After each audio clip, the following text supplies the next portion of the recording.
What's up guys, it's DarkArmedDuelist and today doing an Eldlich deck profile. So I'm really excited to do something for you guys because Eldlich is one of the most powerful trap decks ever created, being able to play all sorts of amazing trap cards to control the game while also summoning one of the most Gucci boss monsters ever created, Eldlich the Golden Lord. So without further ado guys, don't forget to like, comment, subscribe, hit the bell there so you can become part of the notification squad, and definitely check out the Patreon down in the description below for all those awesome rewards. Like getting your name description in a single video, getting assigned cards in the mail, and even getting to request a deck profile every single month to your Patreon. So without further ado, let's get straight on into this. So first off, we're going to be playing 3 copies of Eldlich the Golden Lord.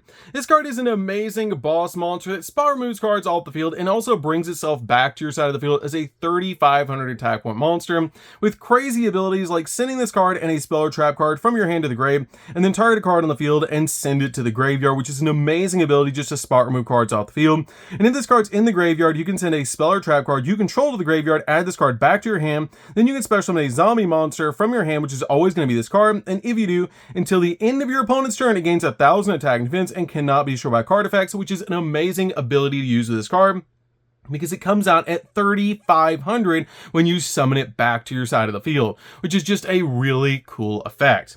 We then also play 3 copies of Lord of the Heavenly Prison. Lord of the Heavenly Prison is really good at protecting your back row. By revealing this card in your hand, it does help you protect your back row and can help you get to basically any of your spells or traps, which is just an amazing ability, while also being a 3,000 body that you can summon to your side of the field, which is just so cool.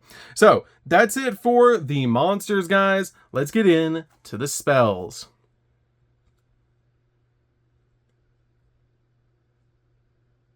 So for the spells, we're going to start with 3 copies of Pot of Extravagance, which is actually the only spell we play in the deck.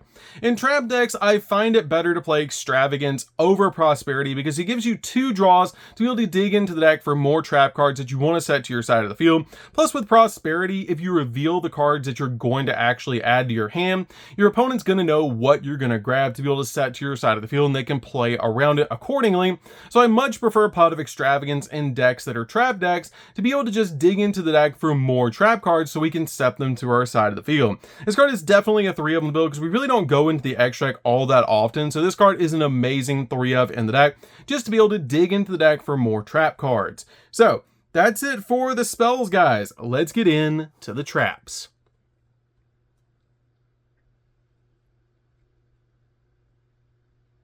So for the traps, we're going to start with a single copy of Goes in Match. Goes in Match is amazing because we really only summon light monsters in this deck.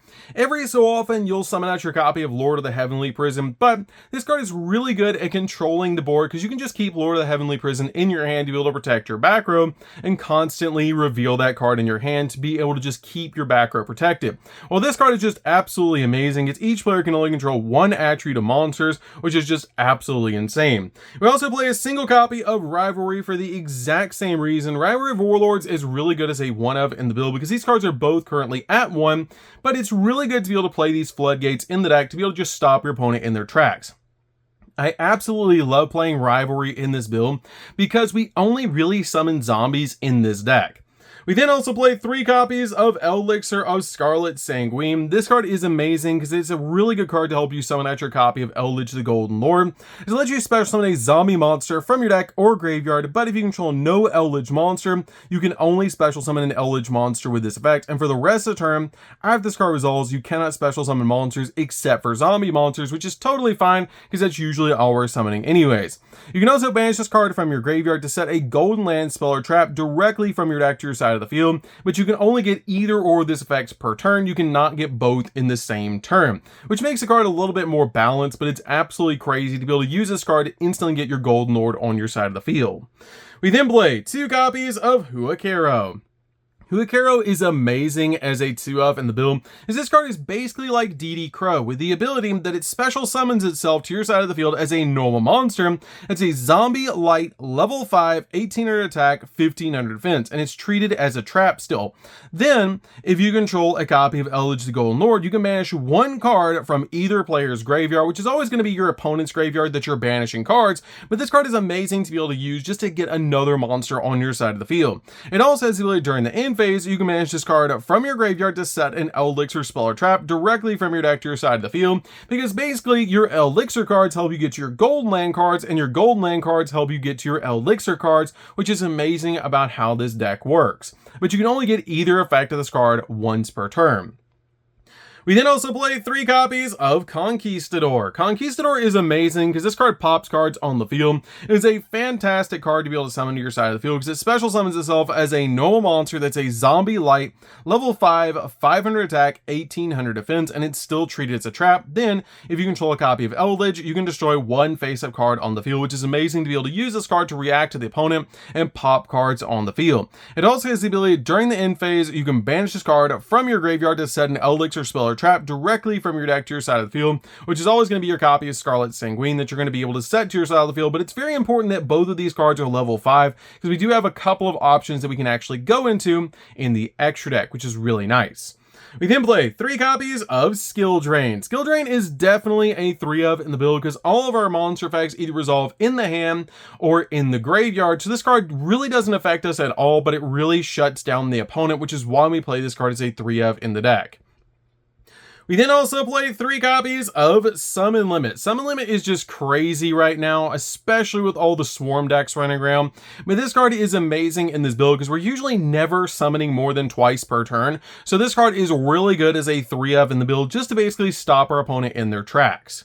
We then also play 3 copies of Dogmatica Punishment. Dogmatica Punishment is amazing in this build because we don't really summon from the extra deck, so locking us out of the extra deck is not that big of a deal. But we can either get a pop and a draw, or a pop and a second pop off this card, depending on what we send from our extra deck to the graveyard off this card's ability. Either a copy of the Tri-Brigade Arms and then a Garua, or a copy of our Elder Emptiness for this card's ability to get us basically a double pop or a pop and a draw. Is just really nice for this card's ability, which is why I play this card as a 3-of in the deck. We then also play 3 copies of Destructive Durma Karma Cannon. Destructive Durma Karma Cannon is really good as a 3-of because this card is basically like a Book of Eclipse, and it's just really cool because you change as many monsters on the field as possible to face down defense system. Then, if either player controls face-up monsters, they must send face-up monsters they control to the graveyard, which is really good because it deals with link monsters, but also it basically outs towers monsters because it affects the player and not the monsters themselves, which is crazy powerful about this card. This card is definitely a 3-of in the deck and really stops your opponent in their tracks by flipping their monsters face down. We then play 3 copies of Torrential Tribute. Torrential Tribute is amazing because our copy of Eldlich, when it's summoned back from the graveyard to our hand and then summoned to the field, actually cannot be destroyed by card effects, which is really cool about Torrential Tribute because your copy of Eldlich can actually live through Torrential Tribute, which is really insane when it has that effect applied, which is just really nice about this card. Plus, it does deal with monsters that your opponent has on the field, which is absolutely crazy. I love this card in the deck, especially when you hit 2 or 3 monsters with this card. You're usually going to win the game, and I absolutely love Torrential Tribute just to be able to board wipe your opponent's monsters.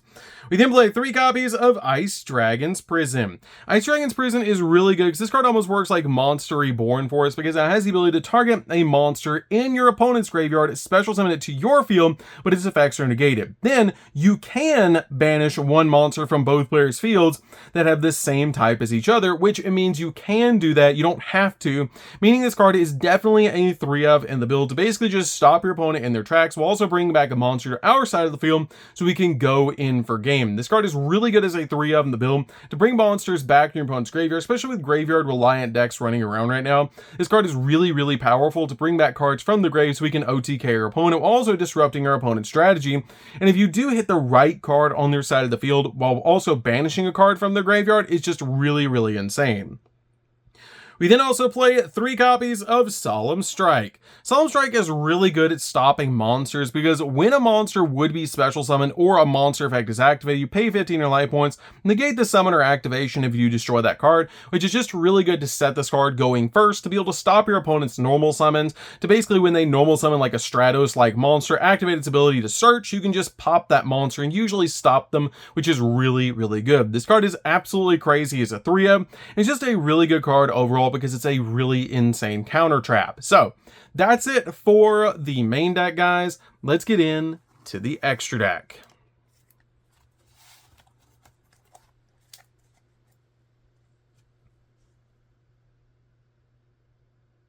So for the extra deck, guys, we're going to start with 2 copies of Gustav Max. Gustav Max is really good as a 2-of because this card does 2,000 burn damage, and we play a couple of level 10s in the deck to be able to make this card. It's one of the few cards we actually summon from the extra deck just to do some burn damage against the opponent so we can close out games. We then play a single copy of Pleiades. Pleiades is just a really good option because it bounces cards off the field, and we can actually use our Golden Land trap monsters to be able to make this card because they are light level 5s. We then play a single copy of Typhon. Typhon's just a good option to be able to make in the extract, with a basically just being able to summon it on top of any of our monsters. If our opponent special summons 2 more monsters from the extract this turn or the following turn, or the turn previous, which is just really, really good to be able to do. I love that about this card because it's so easy to summon. You don't summon it all that often in this build, but it's a really good option. Speaking of really good option, we also play a single copy of Chaos Angel. Chaos Angel is really good because we do play level 5 monsters, so you just use 2 of your trap monsters to make this card because it doesn't require tuners to make this card. You can basically just use light or dark monsters to make this card. And if you use just light to make this card, then synchro monsters that you control are unaffected by monster effects activated by your opponent, which is a really cool ability for this card to have. Plus, when it's summoned, it actually has the ability to target a card on the field and banish it. Plus, it's 3,500. We then play 3 copies of Elder Entity Nist. Elder Entity Nist is definitely a 3-of in the build. It's one of the best Dogmatic Punishment targets we have. Is if you use this card with Dogmatic Punishment, it's going to pop an additional card on the field, which is really cool. We then play 2 copies of Garua. Garua is really good because if this card is sent to the graveyard, you get to draw a card, but you're never sending this card to the graveyard off your copy of Dogmatic Punishment because you want to send your copy of Tri-Brigade Arms first, because Tri-Brigade Arms has the ability that will send an additional card from the extract. So basically you use this card with your copy of Garua to be able to send your copy of Garua afterwards because it gives you a 3,500 attack point monster to send to the graveyard off of Dogmatic Punishment, then send Garua to the graveyard and get an additional draw, which is really, really nice. We then also play 3 copies of Link Spider. Link Spider is just really good to get our trap monsters off the field so we can get our copy of our Elixirs. And this card just outs basically our trap monsters off the field, usually Conquistador, which is why we play this card as a 3-of in the build. It's really good because it just gets rid of normal monsters. So that's it for the deck, guys. I hope you enjoyed. This deck is super fun to be able to play. If you guys have never played Eldlich before, you should definitely give this deck a try. It's one of my favorite decks to play, because Golden Gucci Lord is just one heck of a card. Just being able to basically out cards off the field, and is really, really good at coming out as a 3,500 attack point monster. So that's going to do for this one, guys. Don't forget to like, comment, subscribe, hit the bell notification, become part of the notification squad, and we'll see you guys in the next video. See you later, guys.